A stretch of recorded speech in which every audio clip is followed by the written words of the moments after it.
Right, Kevin, good to see you again after your training down in Banbury. It's really nice to see you, David. With hindsight, tell me, do you feel that your funeral celebrant training course met your expectations?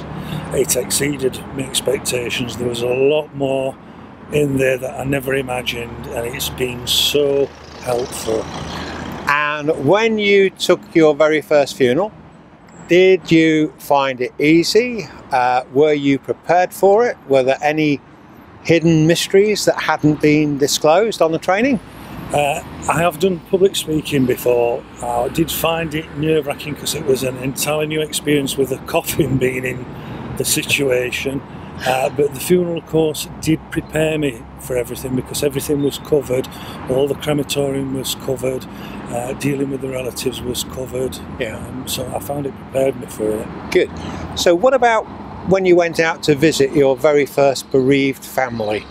Did you find that easy, or was it difficult? Was it tough? Tell me about that first family visit.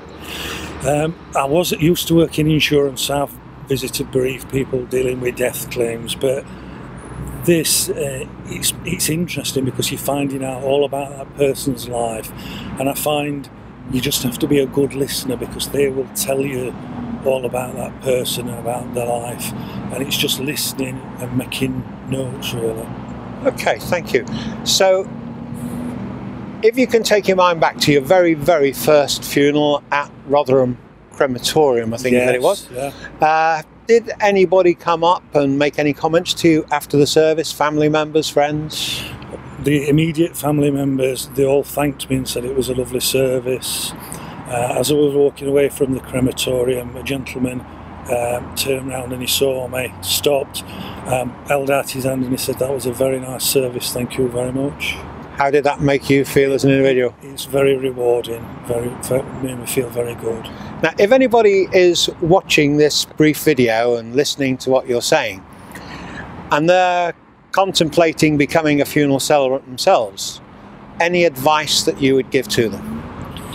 You do need the training that is provided on the course, and if they are considering it, it is very, very rewarding. It's one of the most rewarding things I've done. Final question, would you describe this as a job or a vacation? I think it's a vacation because you do have to have a love for it. You do have to love people and wanting to meet people and talk to people. So it's a vocation, really. Lovely. Thank you, Kevin. God bless.